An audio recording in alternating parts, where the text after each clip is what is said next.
తాతయ్య, అమ్మ, రాణి తల్లి అర్థం చేసుకోండి, నా బాధ అర్థం చేసుకోండి. ఇది ప్రభువా ఈ వర్తమానం నమ్మవాడు ఎవడని రాయబడి ఉంది. అంటే ఎప్పుడు కూడా సత్యాన్ని నమ్మలేరు, నమ్మజానరు. ఎందుకంటే సత్యం చాలా లోతుగా ఉంటుంది, దూరంగా ఉంటుంది. దాన్ని గ్రహింపజేసేవాడు ఎవడు? సత్యము సంతవీధిలో పడి ఉందట. అయితే వాక్య సారాంశం సత్యము. అంత లోతుగా ఎవరు వెళ్తున్నారు ఇవాళ? కాబట్టి నా బాధ చెప్తున్నాను మరి. ఎందుకంటే నేను వయసు మరిన వాడిని, 84 సంవత్సరాలంటే సమాజం దగ్గరలో ఉన్నాను.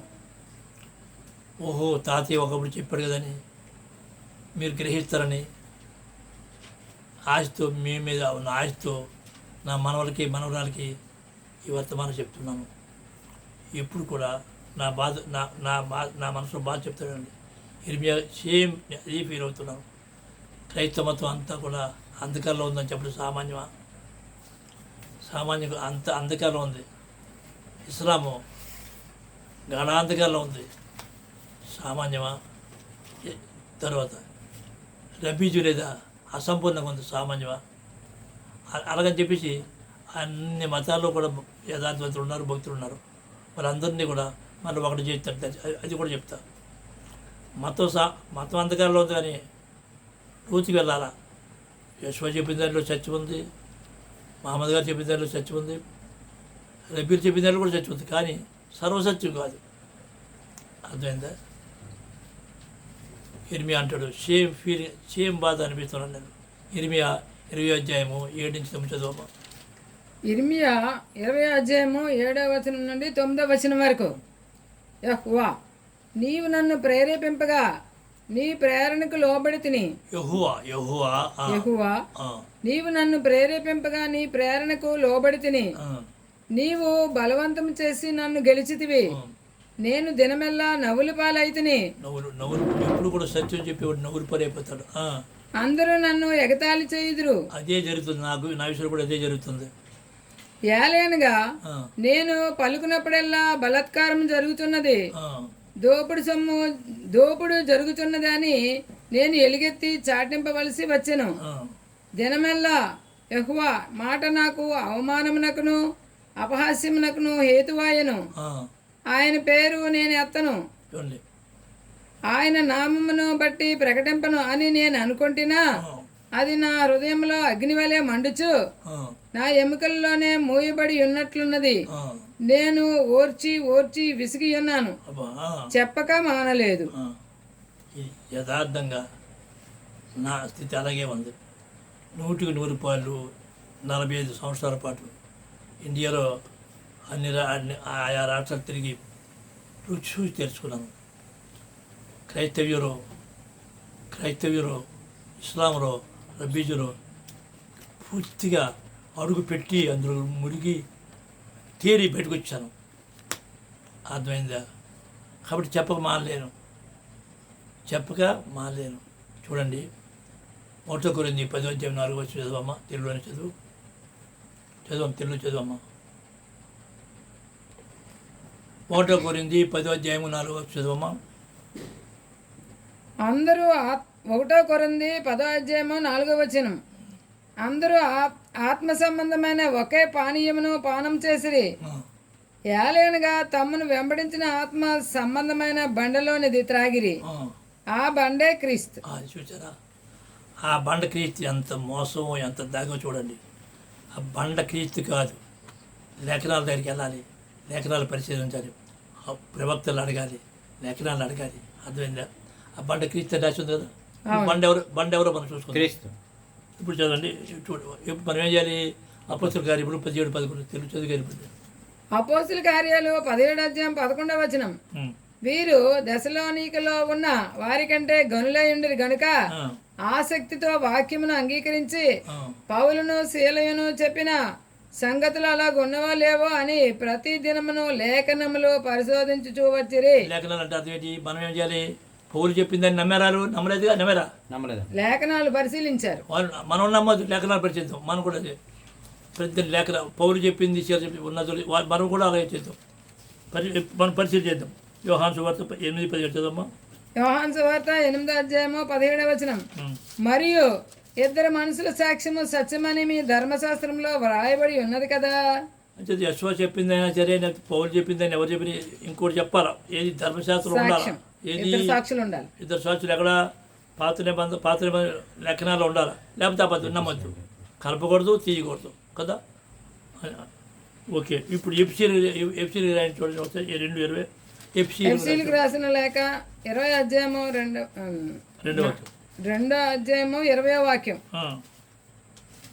క్రీస్తు యేసే ముఖ్యమైన మూలరాయి అయి ఉండగా అపోస్తులను ప్రవక్తలను వేసిన పునాది మీద మీరు కట్టబడి ఉన్నారు. అంటే అపోస్తులు మళ్ళీ ప్రవక్తలు అంటే అపోస్తులు పునాది దేని సరిపోవాలి? ప్రవక్తలు చూసుకుందాం. మూలరాయి గురించి మాట్లాడదాం. ఇప్పుడు రోజుకి వెళ్దాం చూడండి. ఇప్పుడు ఇప్పుడు ఇప్పుడు మనం బండ ఎవరు తెలుసుకోవాలి కదా. బండ కదా, బండ క్రీస్తు అన్నాడు కదా. తప్పున్నారా? బండ క్రీస్తు కాదు. బండ అన్న పర్వతంటే బండ, ఆ సృష్టికర్తే బండ, యెహోవాయే బండ. ఆ బండ తెచ్చి క్రీస్తు కదా మార్చచ్చు. క్రీస్తు అంటే అభిషేకం పొందినవాడు మీ దృష్టిలో. ఆయన అభిషేకం చేసేవాడు. అభిషేకం చేసిన వాడికి అభిషేకం పొందినవాడికి చెప్పరు పెద్ద ఉన్నారు వద్దా? కీర్తన 11 చూడమ్మా సార్. 11:13 చదవమ్మా.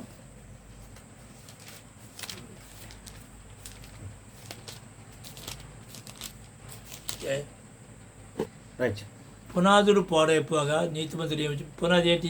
కీర్తనలు 11:3 పునాదులు పాడైపోగా నీతిమంతులు ఏం చేయగలరు? రైతు పునాది తప్పు.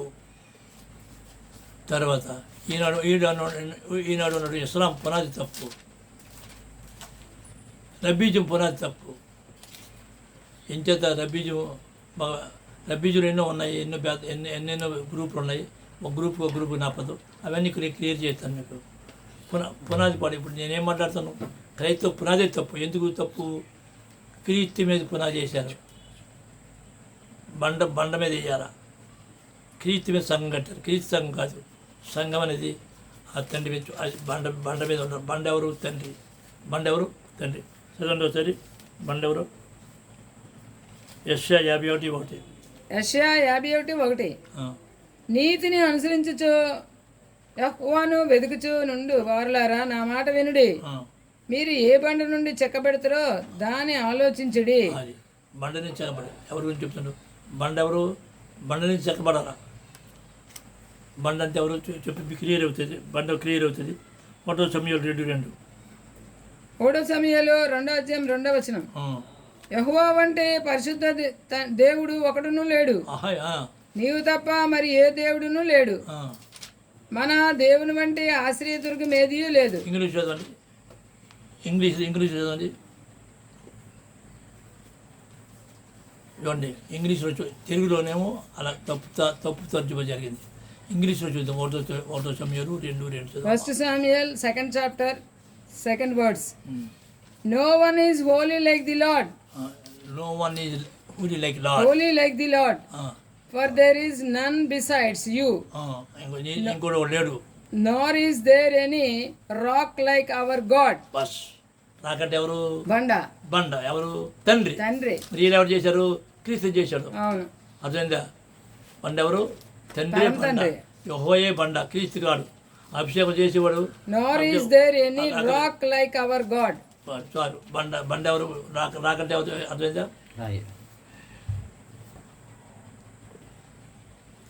2 సమయాలు 22:2 చదవమ్మా. 2 Samuel 22 chapter 2nd word. తెలుగులో తప్పుతో జరగలేదని ఇంగ్లీష్లో చదివిస్తున్నాను. And he said, the Lord is my rock. ఎవరది?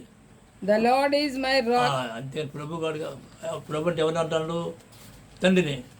రాకెవరు? తండ్రి నా రాకు, నా బండ ఎవరు? తండ్రి విశ్వ పరమ తండ్రి. అది ఇప్పుడు ఏం చేస్తే కీర్తన 3:31 చదవమ్మా. కీర్తనలు 31:3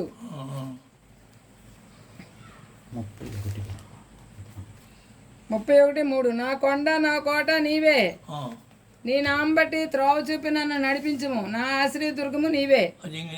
అయ్యో. చూడండి తెలుగులో ఏమో కొండ అవన్నీ ఉన్నాయి. రాక్ అంటే బండ లేదు తెలుగులో. ఎందుకు బండ అంతే బాధ వచ్చేది, బండ అంతే తండ్రి బాధ అంతే క్రీస్తు పోరాడుగా.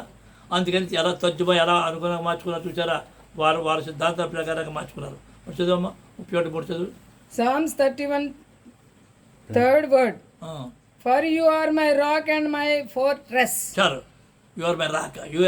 ఎవరు మాట్లాడతారు? రాక్ అంటే ఎవరు? నీవే నా బండ. పరలోకమందున్న తండ్రి ఎవరంటారు? గురించి దావీదు మహారాజ్ చెప్తున్నాడు. తండ్రిని అంటాడు. ఓకే, పరమ తండ్రి స్తోత్రం. హల్లెలూయా. ఇప్పుడు ఏం చేస్తే 71 ఇప్పుడు చదవండి అందులోనే. కీర్తనలు 71:3. నేను నిత్యము చొచ్చినట్లు నా ఆశ్రయ దుర్గముగా ఉండుము, నా శైలము నా దుర్గము నీవే. ఇంగ్లీష్ చదువమ్మా. తెలుగులో తజ్జుబా చూడండి తజ్జు అసలు బండని తెలుగులో బండని పెట్టరు. ఎందుకంటే బండని పెడితే తండ్రికి బండని ఎవరికి పరలో తండ్రికి వెళ్ళిపోతుంది, యెహోవాకి వెళ్ళిపోతుంది. కాబట్టి తజ్జుబా ద్వారా మోసం వెళ్ళిపోతుంది. అక్కడ బండ అన్నాడు కదా, మరి ఇక్కడ కొన్ని దగ్గర బండని ఎందుకు అనకూడదు? బండని ఎందుకు? ఇప్పుడు చదవండి అమ్మా. Psalm 71 third word.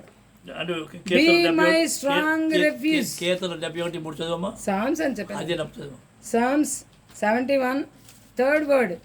Be my strong refuge to which I may resort continually. You have given the commandment to save me, for you are my rock and my fortress. చాలు. You are my rock. ఎవరు మాట్లాడుతుండ్రు? తండ్రి కదా. పరలోకమందున్న తండ్రి గురించి. బండ ఎవరు? తండ్రినా? అవును. రాక ఎవరికి వెళ్తుంది? తండ్రికేనా? మరి రాక క్రీస్తు అనొచ్చా? అనకూడదు. అనొచ్చా? అనకూడదు. మురికి నెత్తులో పుట్టినోడు ప్రవక్త అయినా, ప్రవక్తలు అందరూ పుట్టాడు, ఈయన పుట్టాడు. ఒక ప్రవక్తను పెట్టుకుని దేవుడు చేసేస్తాను. అది క్రైస్తవ మతం. అలాంటి అలా బాధ వచ్చి పడిపోతుంది. నేను 3 పుస్తకాలు రాశాను.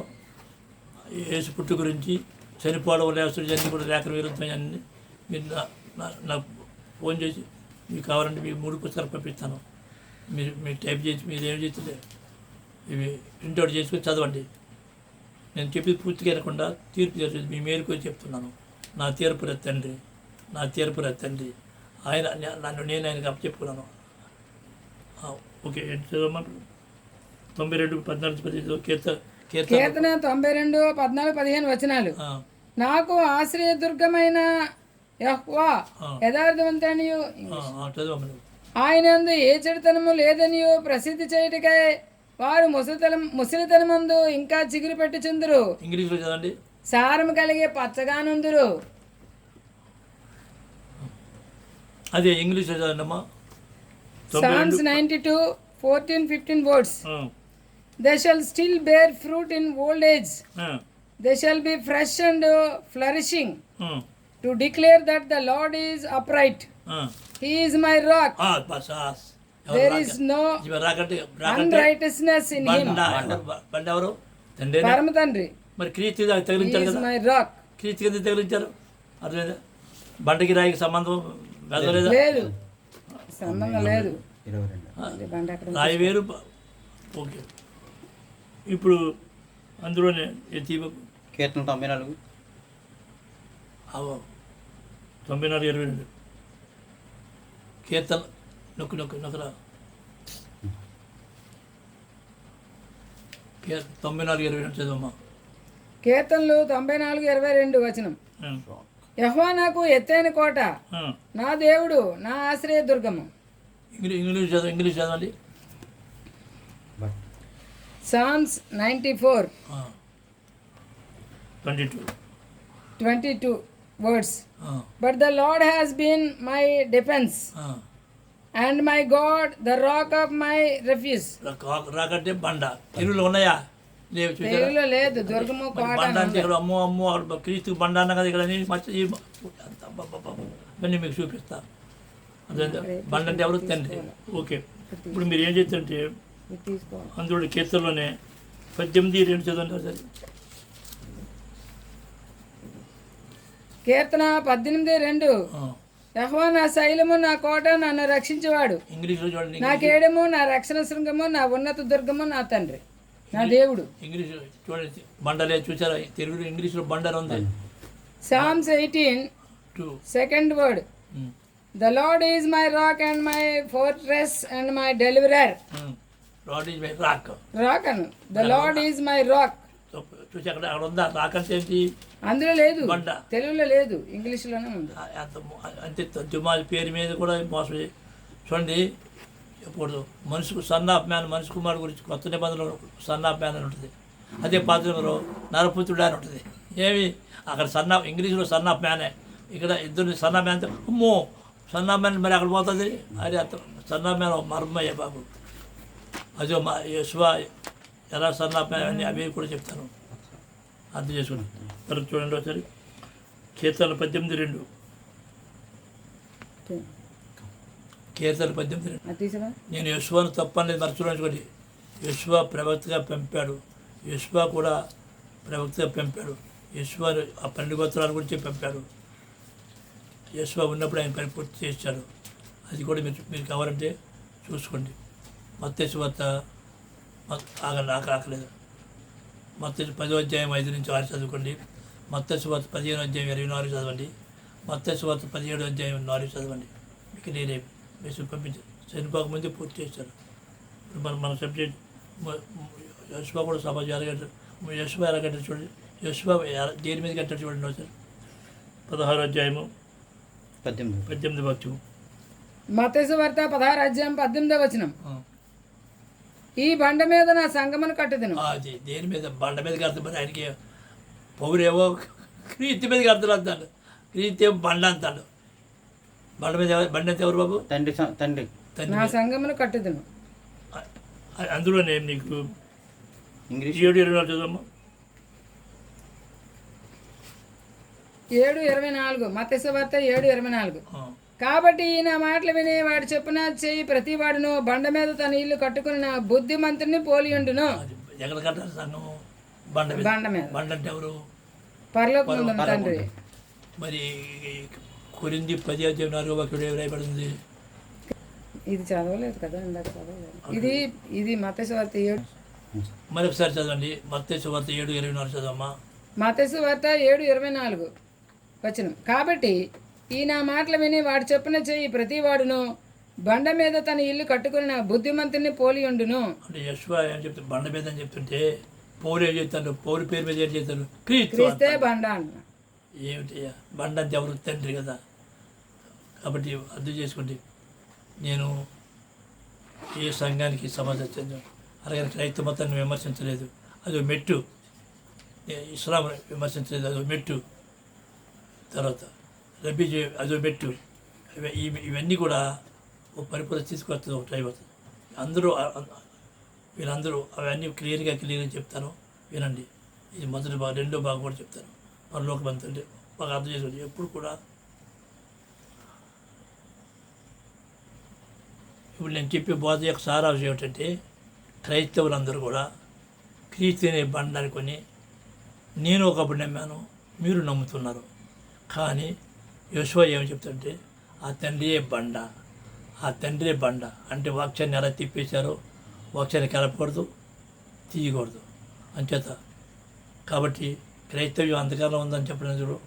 అది అయితే ఎవరు చేశారు? పునాది అయిపోయింది. అది ఒక అబద్ధాన్ని 10 సార్లు చెప్తే 4 సార్లు చెప్తే అవుతుంది.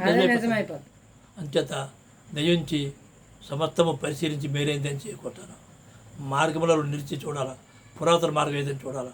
అలాగనే యెహోషువ చేసిన మార్గం చూడండి. మా యెహోషువకి అది తప్ప లేదు, యెహోషువని పంపించారు. కానీ వీళ్ళందరూ కూడా వారి మతాలన్నీ కలిపి రోమన్ క్యాథలిక్ ఎంపైర్ రిలీజియన్ ఇది. క్రైస్తవ మతం అంటే ఇది రోమా సామ్రాజ్య మత గ్రంథం. ఇవన్నీ మర్చేశారు. అదే అందరూ ట్రైన్గా అందరూ పడిపోతున్నారు. నేను ఎవరిని విమర్శించడం కాదు, కానీ ఇంకో మాట చెప్తూనే ఉంటారా. ఆఖరికి తండ్రి యొక్క ప్రాణం చెప్తాను. నేను ఎవరిని విమర్శించడం కాదు, ఏ మతాన్ని విమర్శించడం కాదు, కానీ ఇవన్నీ ఆయన ప్రాణం వేరు. ఆయన క్రమేణా ఇప్పుడు రోమన్ క్యాథలిక్ లేదనుకో, బైబిల్ లేదు ఇవాళ. ఇప్పుడు ముస్లిమ్స్ వాళ్ళు లేరనుకో, యుద్ధం లేదు, గొడవ లేదు, ఏమీ లేదు. ఇజ్రాయల్ బుద్ధి చెప్పాడు ఎవడు, ఇజ్రాయల్ గాయపరిచాడు ఎవడు, నెరవేర్చలేదు. ఎంత ఆయన ప్లాన్ అది. అంతా ఎవరిని దూషించొద్దు, అందరూ ఆయనతో అనుకోని శాస వస్తారు. ఎలాగొస్తారంటే చెప్తాను. వీళ్ళందరూ ఇందులో ఇజ్రాయేల్ శాసం రాలిపోతారు, కొద్దిమంది ఉంటారు, వాళ్ళే పరిశుద్ధులు. ఆ పరిశుద్ధులు వాళ్ళందరూ ఒకే యూదులుగా మారుతారు. ఆ పరిశుద్ధులు ఇజ్రాయేల్కి తండ్రి తోడున్నాడు తెలిసిపోతుంది. అప్పుడు ఏమి చెబుతారంటే అన్యులు అంటే ఎవరు? ముస్లిమ్స్, క్రైస్తవులు, వీళ్ళందరూ వాళ్ళ విలువలోకి వెళ్తారు. ఇజ్రాయెల్ కాని వారు అందరూ, ఇజ్రాయేల్ కనబడుతు అన్యులు వీళ్ళందరూ కలిసి ఒకే మనిషిగా ఒకే రాజ్యం ఏర్పడుతుంది. ఇది సత్యము క్రమక్రమేణా చెప్తాను. చదువమ్మా ఒకసారి. యెషయా 19:24-25 వచనాలు. ఆ, ఆ దినమున ఐగుప్తు అశూరీయులతో కూడా ఇజ్రాయేల్ 3వ జనమై భూమి మీద ఆశీర్వాద కారణముగా ఉండును. మరి ఎన్నో పక్షం అమ్మా. 24-25 కూడా చదువుతాను. సైన్యములకు అధిపతి యెహోవా, నా జనమైన ఐగుప్తీలారా, ఐగుప్తీయులు ఎవరు జనం? ఆయన జనమే, ఐగుప్తు జ్ఞాన సాదృశ్యం, ఇజ్రాయేల్ ముస్లిమ్స్ సాదృశ్యం. నా చేతుల పని అయిన అశూరీయులారా. ముస్లిమ్స్ కూడా ఆయన జనమే కదా. అవును, అందులో యథార్థత లేరా? ఉన్నారు. మళ్ళీ చదవమా. నా జనమైన ఐగుప్తీయులారా. సైన్యములకు అధిపతి యెహోవా, నా జనమైన ఐగుప్తీలారా, ఐగుప్తీయులు ఆయన జనమే అంట.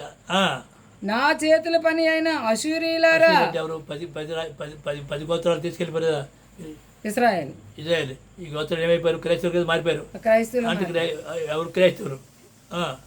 నా స్వాస్థ్యమైన ఇశ్రాయేలీలారా, ఆ, మీరు ఆశీర్వదింపబడుదురని చెప్పి వారిని ఆశీర్వదించును. ఈ ముగ్గురు కూడా ఐగుప్తీయులు, ఈ క్రైస్తవులు, అశూరీయులు, వీళ్ళు ఇశ్రాయేలీల్ని అబ్రాహాము ముగ్గురిని సంతానమే. ఆశీర్వదిస్తాడు. వీరందరూ కూడా ఒకటవుతారు. ఎలాగవుతారు? చేర్చుకోబడి ఎవరు? ఇశ్రాయేల్. చేర్చుకోబడికి ఏమిస్తారు? ముద్రగల ముద్ర ఉంగరం. చేర్చుకోబడి ఎవరు? మామూలు ఉంగరం. అన్యులు సాదృశ్యం. ఇవన్నీ క్లియర్గా చెప్తాను. దయించి ఏమో పెద్ద అయింది, 45 సంవత్సరాల అనుభవం ఉన్నవాడిని. ఇండియాలో 4 పక్కన తిరిగాను. ఆ రోజుల్లో నాకు ఈ లోకం వద్దని 2 నర్సులతో వద్దని కాపాడుతూ ఆసుపత్రి వదులుకొని వచ్చాను. చెప్పండి. అలాగని చెప్పి నేను పరిపూర్ణంగానే నేను చాలా వద్ద తెలుసుకోలేదు. నాకు తెలిసింది అల్పము, తెలుసుకోవాల్సింది అనంతం. అనంతం. కాబట్టి ఎవరైనా అలా కాదని నేను చెప్తే నేను సరి చేసుకుంటాను. అంతేకాదు, ఇంకో మాట చెప్తున్నాను. నన్ను నడిపించేవారు, నన్ను సరి చేసేవారు ఉంటే నేను వెంబడించడానికి కూడా సిద్ధంగా ఉన్నాను. పరలోకం తండ్రి నామములో చెప్తున్నాను. హల్లెలూయా. అయితే యోగ్యుడై ఉండాలా, శిష్యుడై ఉండాలా, వాళ్ళ జ్ఞానాన్ని కొనుక్కోవాలా. మామూలుగా రాదు జ్ఞానం. జ్ఞానం అనేది కొనుక్కోవాలట. కొనుక్కోవడం సామాన్యం. నేను కొనుక్కోవాలని నమ్మి నన్ను నాకు కలిగిందంత ఆయనకి అమ్మేశానయ్యా. ఆయనకి ఇచ్చేసి నేను కొనుక్కున్నానయ్యా జ్ఞానాన్ని. సత్యం చెప్తున్నా. కొనుక్కోవాలా జ్ఞానాన్ని. ఏం చేయాలా? అంతే. జ్ఞానం కొనుక్కోవాలా అంటే శిష్యుడే ఉండాలా. ఎవడే ఉండాలి? శిష్యుడే ఉండాలి. అడిగా. ఓకే, చదువమ్మా. సామెతలు 23:23 వచనం. ఆ, సత్యమును అమ్మివేయక దాన్ని కొని ఉంచుకొనుము. చూసారు? సత్యాన్ని కొనుక్కోవాలా. ఏం చేయాలా? కొనుక్కోవాలి. ఎలా కొనుక్కుంటావు? 4 చదువమ్మా. సామెతలు 4:7 వచనం. జ్ఞానము సంపాదించుకున్నటే జ్ఞానమునకు ముఖ్యాంశము. నీ సంపాదన అంత ఇచ్చి బుద్ధి సంపాదించుకునము. సంపాదన అంత ఇచ్చుకుంటాను. సంపాదన అంత ఇచ్చేసి కొనుక్కోమంటాను. యెషయా 8:16 వచనం. ఈ ప్రమాణ వాక్యమును కట్టుము, ఈ బోధన ముద్రించి నా శిష్యులకు అప్పగింపము. షీల్ చేశాడట. శిష్యుడికి అప్పచెప్పంటాడు. ఎవరికి? శిష్యుడికి అప్పచెప్ప. ఎవడు శిష్యుడు అంటే అలాంటి వాడు? మత్తయి సువార్త 13:44. మత్తయి సువార్త 13. మత్తయి సువార్త 13:44-45 వచనాలు. పరలోక రాజ్యము పొలంలో దాచబడిన ధనమును పోలి ఉన్నది. ఒక మనుష్యుడు దాన్ని కనుగొని దాచిపెట్టి, నేను కనుగొని దాచిపెట్టి అది దొరికిన సంతోషంతో వెళ్ళి తనకు కలిగినదంతా అమ్మి, ఎవరికి అమ్మారా? ఆయనకే, తండ్రికి అమ్మి ఆ పొలమును కొనును. నేను కొనుక్కున్నాను చెప్పు. మొత్తం అందులోనే 13:45 వచనం. మరియు పరలోక రాజ్యము మంచి ముత్యములను కొన వెతుకుచున్న వర్తకుని పోలి ఉన్నది. అతడు అమూల్యమైన ఒక ముత్యమును కనుగొని పోయి తనకు కలిగినది అంతయు అమ్మి దాన్ని కొనును. అలా కొనుక్కో. అది నమ్మి 45 సంవత్సరాల క్రితము నాకు కలిగినదంత మొత్తం నన్ను రాజాన్ని సర్వానికి అమ్మేశానయ్యా. అర్థం చేసుకున్నావా? ఈవేళ మీరు శిష్యుడు ఎవరితో పెట్టి తన తల్లిని అన్నదమ్ములను భార్య పెట్టి తన ప్రాణమును సహా ద్వేషింపకుంటే శిష్యుడు అలాంటి వాడే ఉండాలి. అలాంటి వాడే ఇవాళ ఉద్యోగం చేసుకుంటారు. వారం పూట ఏదో అలా ఆ చుట్టాల బంధువులు కొలవని పోగు చేసుకుంటారు. మంచి చేత ఏదో చేసుకుంటారు. ప్రతి ఒడి బోధకుడే, ప్రతి ఒడి బోధ కూడా అర్హత వాడిని నేను పంపలేదు, వాడికి అధికారం ఇవ్వలేదట. అధికారం గారి బోధ ఉండాలి. కొన్ని అవన్నీ నా విషయం కాదు. సామెతలు 13:20 జ్ఞానుల సహవాసం చేయవాడు జ్ఞానం గలవాడగును, అలాంటి జ్ఞానం గలవాడితో సహాయం చేయండి. మూర్ఖుల సహవాసం చేయవాడు చెడిపోవును. ఏమో నాకు ఏది దాయకుండా చెప్పేస్తున్నాను. అయితే ఈ సత్యం అనేది ఎప్పుడు కూడా నిద్రపోతుంది కానీ చనిపోదు. ఎప్పుడు కాకపోతే నేను చనిపోయిన తర్వాత సరే దాన్ని గ్రహించి ఎవరు వస్తారో నాకు తెలుసు. పరలోకమంతండి తర్వాత నాకు ఫోన్ చేయాలంటే 3 పుస్తకాలు పంపిస్తాను. యేసు పుట్టిగా చనిపోవడం వల్ల ఎక్కడ అనేది నాకు ఫోన్ చేయండి. వాట్సాప్ పంపిస్తాను. మీరు ప్రింట్అవుట్ చేసి చదవండి. చదివితే ఒకడు చెప్పేది పూర్తిగా వినకుండా తీర్పు తెచ్చకూడదు. నా ఫోన్ నెంబరు 9247866811 92 47 866 811 తర్వాత నెట్లో చూడండి. Professor Ephraim message professor PROF.EPHRAYIM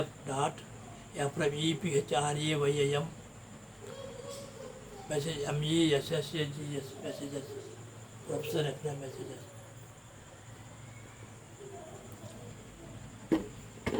అంటే దాని పిల్లల నేను ఏమని విమర్శించడం కాదు కానీ సమస్తం పరిశీలించండి. నేనైతే ఇస్లాం గురించి చాలా లోతుగా తెలుసుకున్నాను. క్రైస్తవ గురించి లోతుగా తెలుసుకున్నాను. రబ్బీజ్ గురించి చెప్పకండి. ఒకసారి ఆలోచించండి. రబ్బీజ్ నోవాడే అని ఉంది. వాళ్ళు అంటారు సబ్బాత్ గనపరచడట, పాటించక్కర్లేదట. అది ఏడాజ్యం. ఇదంతా ప్రతీది భక్తి సాతాంతరా నాయన, భక్తి సాతాంతరం. విధేయత చూపించాలరా అంచేత ప్రార్థన చేయండి. వ్యక్తిగతంగా నేను ఎవరిని విమర్శించలేదు. ఒకవేళ నేను ఎవరినైనా మోసం చేసినా దోచుకున్నా ఏం చేస్తే పాలకులు వచ్చి సమాజంలో వచ్చి సమాజం పెట్టండి. ఎవరిదైనా రూపాయి దోచుకున్నానంటే లేఖనానుసారి చెప్తే రూపాయి వేసేస్తాను నేను. వద్దు. దొంగవాడిగా, దోచుకునేవాడిగా, మోసగాడిగా, దగాగోడిగా, అన్యాయస్తుడిగా, ఆ పాపిట్టోడిగా నేను చదవడం నాకు ఇష్టం లేదు. సమాజం దగ్గరలో ఉన్నా కాబట్టి నీతివంతుడిని ఎదిరించాలి, పరిపూర్ణంగా ప్రతిపెట్టబడాలి, పరిశుద్ధులు లేగాలి, నిత్యమాయంతో ఉండాలని నా హృదయ వాంఛ, నా జీవిత సంకల్పం. పరమంతుల తండ్రి మిమ్మల్ని ఆశీర్వదించి మనోన్నతుడు తెలుసుగాక. హల్లెలూయా.